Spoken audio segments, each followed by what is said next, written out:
নমস্কার, আমি সুচরিতা। আজকে আবার একটা নতুন ভিডিও প্রতিদিনের মতোই নিয়ে এলাম। আশা করছি আপনারা সবাই খুব ভালো আছেন। আমি খুব ভালো আছি। অনেক দিন ধরেই অনেকে বলছিলে যে একটু ফন্ডেন্টের কাজ দেখালে ভালো হয়, তো আজকে ভাবলাম এই কাজটা আমি একটু শেয়ার করতেই পারি। ভিডিওগুলো বানাতে সত্যি অনেক পরিশ্রম করতে হচ্ছে, অনেক রকমভাবে আমাদের ম্যানেজ করতে হচ্ছে। তো ভালো লাগলে প্লিজ প্লিজ প্লিজ সবাই একটু শেয়ার করবেন, লাইক করবেন, আর খুব ভালো লাগবে আমার। এই কেকটা কাস্টমাইজ করা হয়েছে একজন ড্রয়িংয়ের টিচারের জন্য। তো প্রথমেই আমি ফন্ডেন্টের কিছু কাজগুলো করে নিচ্ছি। এগুলো হচ্ছে কালার প্যালেট, তারপর বিভিন্ন রকমের কালার পেন্সিলস, আমি সব কিছুই ফন্ডেন্ট দিয়ে করেছিলাম। তো তোমরা পুরো ভিডিওটা দেখো, যদি ভালো লাগে তাহলে আমাকে অবশ্যই জানাবে। আমি আজকে যখন ফন্ডেন্টের কাজ করছিলাম, ফন্ডেন্টগুলো খুব ড্রাই হয়ে যাচ্ছিল। তো ফন্ডেন্ট অনেকেই জিজ্ঞেস করো যে ফন্ডেন্ট গলে যায় তাদের গরমে, তো এরকম কেন হয়, কি কারণ? আমি বলবো তোমরা কিভাবে স্টোর করো, আমি তো সবারটা জানি না। তো আমাদের বেকিংয়ের সমস্ত ম্যাটেরিয়ালস যেগুলো আমরা ইউজ করছি, সেগুলো স্টোরিংয়ের উপর ডিপেন্ড করে যে সেই জিনিসটা কীরকমভাবে কাজ করবে।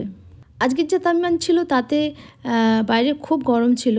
আর তোমরা দেখলেই বুঝতে পারছো যে এই ফন্ডেন্ট আমি কিন্তু এসির মধ্যে করছি না কাজ, নর্মাল রুম টেম্পারেচার এবং খুব গরমের মধ্যে আমি কাজ করছি।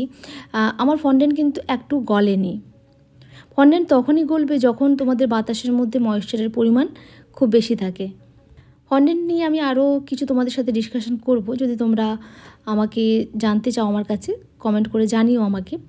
তো আজকের কাজটার জন্য আমার কালারফুল বেশ কিছু ফন্ডেন্টের দরকার ছিল। লাল, নীল, সবুজ, হলুদ সমস্ত রকম কালার্স এই কেকটার উপর খুব ভালো লাগছিল।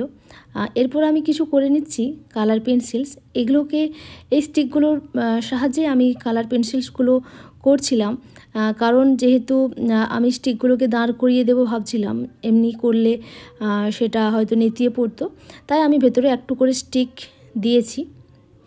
আর এই পুরো জিনিসটাই এডিবল, তো সেটা অনেকে খেতে পছন্দ করে, অনেকে পছন্দ করে না।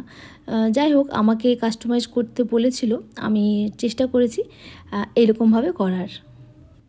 ভিডিওটা দেখতে দেখতে তোমাদের যদি মনে হয় যে আমাকে কোনো কোয়েশ্চেন করবে, তাহলে করতে পারো।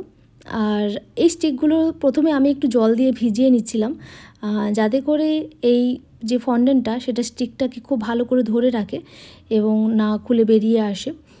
এইভাবে কালার পেন্সিলসগুলো আমি করে নিচ্ছি। এই কালার পেন্সিলসগুলোকে যদি আমি কেকের উপর শুইয়ে রাখতাম, তাহলে আমার স্টিক দেওয়ার কোনো প্রয়োজন থাকতো না। তো তোমরা যদি এরকম কেক বানাও, তাহলে ভেতরে স্টিক নাও দিতে পারো। কাজটা আমি অনেক মজা নিয়েই করেছি, আমার বেশ ভালো লাগছিল। কালারফুল কেকস তৈরি করছিলাম। এইরকমভাবে আমি আরও দুটো কালার করে নিলাম। যারা এই ভিডিওটা দেখছো তাদের উদ্দেশ্যে আমার একটা কথা বলার আছে। অনেকেই আমার কাছে জানতে চাইছো আমার অনলাইন ক্লাসের ব্যাপারে।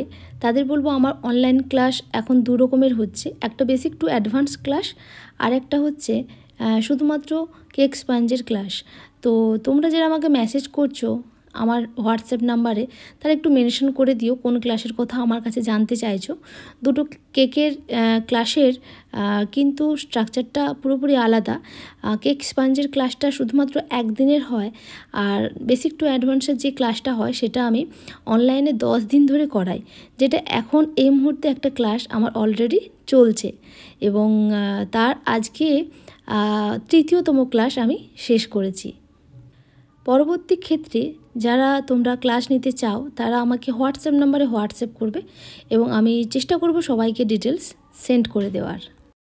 বেশ কতগুলো কালার পেন্সিল আর ব্রাশ করলাম। এরপর আমি করে নেব কিছু কালার প্যাস্টেল। তো সেটা যে কোনো কালার আমরা নিতে পারি। আমি এখানে দুটো করেছি, লাল আর হলুদ। এর থেকে অনেক বেশিও দেওয়া যেতে পারতো কেকটাতে, তো এই দুটোই আমি দিয়েছিলাম। আমি লাস্ট কয়েকদিন ধরে পোস্টে দেখছি তোমরা প্রচুর কমেন্ট করছো অনেক কিছু দেখার জন্য। আমি চেষ্টা করব তোমাদের সে সমস্ত অনুরোধ রাখার, যে প্রতিদিন যদি কিছু কিছু আমি তোমাদের কাজ করে দেখাতে পারি। তো তার জন্য আমার পেজের সাথে তোমাদেরকে যুক্ত থাকতে হবে, আর অবশ্যই আমার পেজের পোস্টগুলোকে শেয়ার করতে হবে।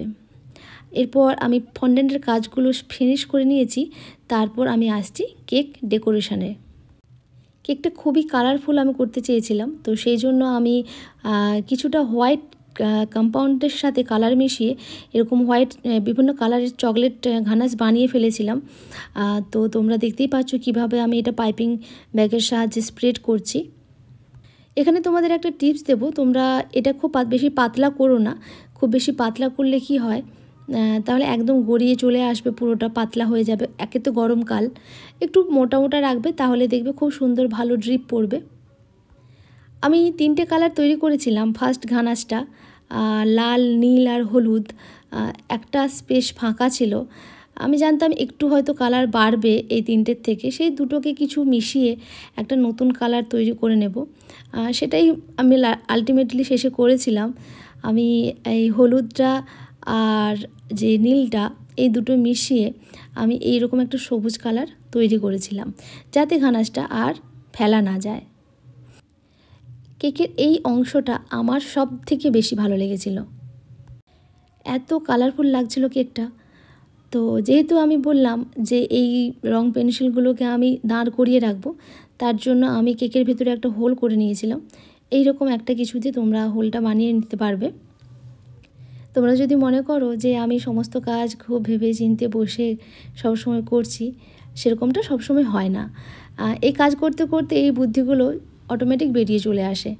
আর এই কেকের এই অংশটা যেটা আমি এখন করছি, এটা খুব মজা লাগছিল আমার করতে। মনে হচ্ছে সত্যি পেনদানির মধ্যে আমি পেনগুলোকে ঢুকিয়ে রাখছি। কি সুন্দর লাগছে না কেকটা?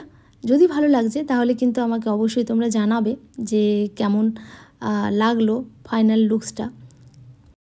তবে সবথেকে ভালোর ব্যাপার, যার জন্মদিন সেই মাস্টারমশাইয়ের আমার কেকটা খুব পছন্দ হয়েছে, কমেন্ট করেছে। আমি সত্যি খুব খুশি হয়েছি, যার জন্য কেকটা বানিয়েছি তার নিজেরই খুব পছন্দ হয়েছে। এরপর আপনাদের পালা, আপনারা কমেন্ট করে জানাবেন যে আমার এই ভিডিওটা আপনাদের কেমন লাগলো। আমি আবারও বলছি, প্লিজ প্লিজ প্লিজ অবশ্যই কমেন্ট আর শেয়ার অবশ্যই করবেন। আগামী দিন ভাবছি একটা নতুন কেক সবাইকে করে দেখাবো, খুব ইন্টারেস্টিং। তো তোমরা সবাই পেজের সাথে থেকো। Thank you so much.